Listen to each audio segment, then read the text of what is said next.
Hi everybody, I am Nirmal Chaudhary, Director of Destination Target English, and today I am going to explain you how to make questions with the help of what.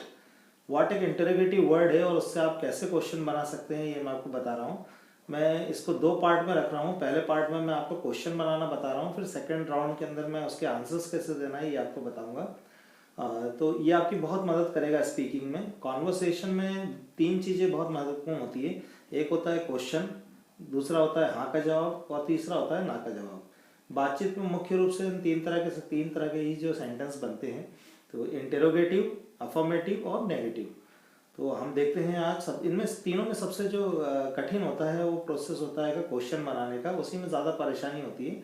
Answer देने में आपको कभी भी परेशानी नहीं होगी। तो ये जो क्वेश्चन कैसे आपको बनाना है ये मैं बता रहा हूँ। मैंने एक जैसे क्वेश्चन यहाँ रखने की कोशिश की और संभवतः ये आपकी बहुत मदद करेंगे। यदि आपके पास मेरी बुक है डेस्टिनेशन टारगेट इंग्लिश, तो आप पेज नंबर 221 पर इसे देख सकते हैं। मैंने यहाँ पर डू, डिड, विल और तीनों के साथ रखा है। ये फॉन्ट्स बहुत छोटे हैं यहाँ पर, इसलिए मैं इसको पावर पॉइंट में एक्सप्लेन कर रहा हूँ आपको। तो हम यहाँ पर देखते हैं। जैसे आप यहाँ देख सकते हैं, पहला क्वेश्चन मैंने बनाया है व्हाट डू यू डू।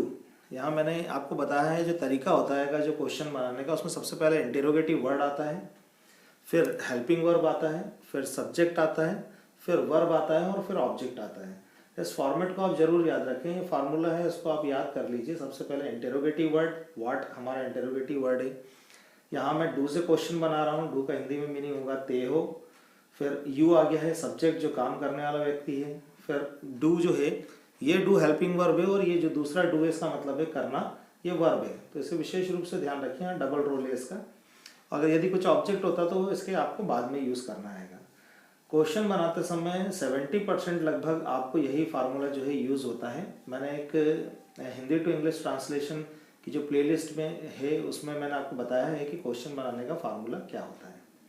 तो जो ये फर्स्ट राउंड है इसमें मैं आपको इसकी हिंदी क्लियर कर रहा हूँ, क्योंकि यदि हिंदी आपको स्पष्ट हो जाएगा, हिंदी मालूम चल जाएगा, तो आपको आंसर देने में बिल्कुल भी परेशानी नहीं होगा।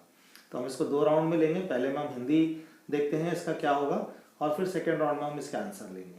तो हिंदी के लिए one of my student is there, Ashish, और वो हमें हिंदी बोल के बताएगा। मैं इंग्लिश बोलूँगा और वो आपको हिंदी बताएगा। Hi everybody. Ashish, what do you do? तुम क्या करते हो?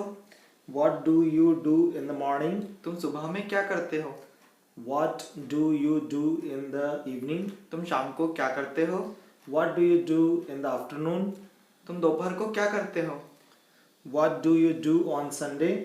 तुम संडे को क्या करते हो? What do you do eight 6 AM? तुम सुबह 6 बजे क्या करते हो?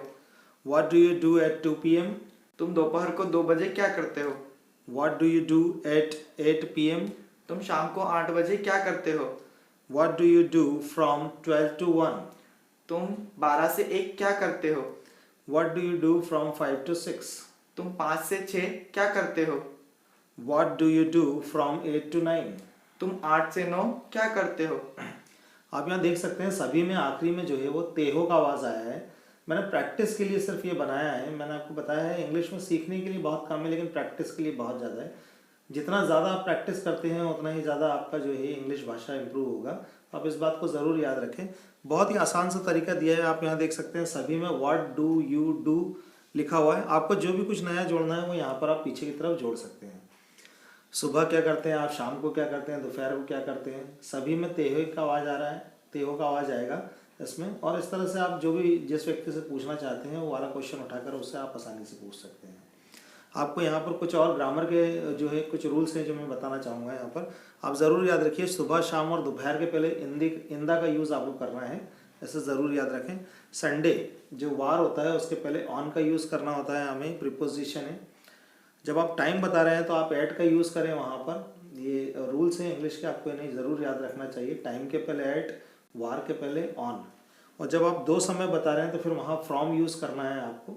फ्रॉम का मतलब होता है से, 12 से 1, तो फ्रॉम 12 to 1। तो आप इस तरह से देख सकते हैं। यहाँ पर मैंने एक इस रिदम में बनाए हैं, कुछ और हैं उसे देखते हैं हम आगे। What do you do in mobile? तुम मोबाइल में क्या करते हो?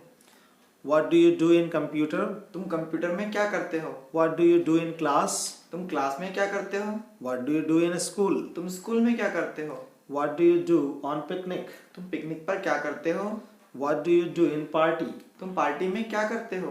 What do you do in your free time? तुम तुम्हारे फ्री टाइम में क्या करते हो? What do you do when you are angry? जब तुम गुस्सा होते हो तब क्या करते हो? What do you do when you are happy? जब तुम खुश होते हो तब तुम क्या करते हो? What do you do? Sorry. What do you take in breakfast? तुम नाश्ते में क्या लेते हो? What do you take in lunch? तुम लंच में क्या लेते हो? यहाँ पर आप देख सकते हैं मैंने ये व्हाट डू यू डू का जो है सीक्वेंस यहाँ पर ख़त्म हो गया है। मैंने इतने क्वेश्चंस बताए हैं आपको। अब यहाँ से जो है आप डायरेक्ट जो है फर्स्ट फॉर्म ऑफ वर्ब जो है चेंज कर सकते हैं। यहाँ पर हमने डू जो है ये वर्ब है, अब यहीं पर हमने चेंज कर दिया है। यहाँ पर what do you take in breakfast, आप नाश्ते में क्या लेते हो। टेक या आप इसकी जगह हैव भी यूज़ कर सकते हैं। What do you take in lunch, आप लंच में क्या लेते हैं। यहाँ पर ध्यान रखना है व्हेन के दो मीनिंग होते हैं, एक कब होता है और एक जब होता है। तो यहाँ पर जो है ये हम क्लॉज के रूप में यूज़ किया, इसका हिंदी में मतलब होता है जब। व्हाट डू यू डू, तुम क्या करते हो। व्हेन, जब। यू आर एंग्री, जब तुम गुस्सा होते हो तो क्या करते हो। तो इस तरह से आप यदि हिंदी समझ में आ जाएगा आपको तो बिल्कुल भी परेशानी नहीं होगा। सभी में आप देख सकते हैं सीक्वेंस बिल्कुल एक जैसा दिया है मैंने। Interrogative word, helping verb, subject और फिर वर्ब है और फिर जो भी आपका ऑब्जेक्ट है वो पीछे की तरफ लगा दीजिए। कुछ और लेते हैं यहाँ पर हम। नेक्स्ट है what do you take in dinner, तुम रात के खाने में क्या लेते हो। व्हाट डू यू वेयर, तुम क्या पहनते हो। What do you wear, leather shoes और स्पोर्ट शूज। तुम क्या पहनते हो, लेदर शूज या फिर sports shoes. What do you play, तुम क्या खेलते हो। What do you watch on TV, तुम टीवी में क्या देखते हो। व्हाट डू यू राइट, तुम क्या लिखते हो। व्हाट डू यू स्पीक, तुम क्या बोलते हो। What do you read in newspaper, तुम न्यूज़पेपर में क्या पढ़ते हो। What do you drink, tea और कॉफी। तुम क्या पीते हो, चाय या coffee. What do you eat, kachori और समोसा। तुम क्या खाते हो, कचौरी या samosa. What do you like, shirt और टी शर्ट। तुम्हें क्या पसंद है, शर्ट या टी शर्ट। तो इस तरह से आप देख सकते हैं बहुत सारे मैंने दिए हैं क्वेश्चन यहाँ पर। यदि आप इतने क्वेश्चन प्रैक्टिस कर लेते हैं तो फिर आप अपने खुद के भी क्वेश्चन बनाना आपको ज़रूर आ जाएंगे। सभी में मैंने वर्ड से शुरू किया, आप देख सकते हैं सीक्वेंस बिल्कुल एक जैसा है और आप इसे आसानी से बना सकते हैं। आप इसके आंसर्स जो हैं हम वो अगले पार्ट में देखेंगे। मैं उम्मीद करता हूँ ये आपको समझ में आए होंगे क्वेश्चन और आप अपने खुद के भी बना सकते हैं। आप यहाँ पर जो है चेंज कर सकते हैं। अगर आपको इंटेरोगेटिव वर्ड चेंज करना है आप यहाँ व्हाट की जगह where, when, with whom, who, how, इनसे आप जो है वो आसानी से चेंज कर बना सकते हैं।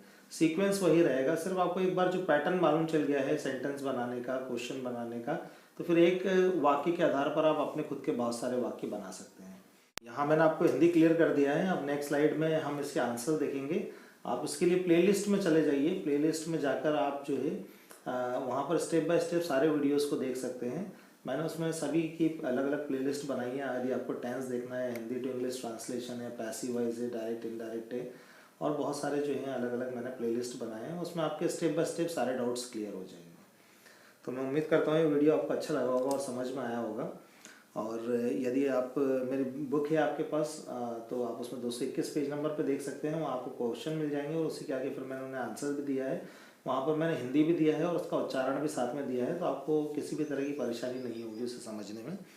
और यदि आप किताब खरीदना चाहते हैं तो अमेज़न पर अवेलेबल है और आप मुझे इस नंबर पर कॉल करके भी मंगा सकते हैं या फिर स्टडी सेंटर से भी ले सकते हैं।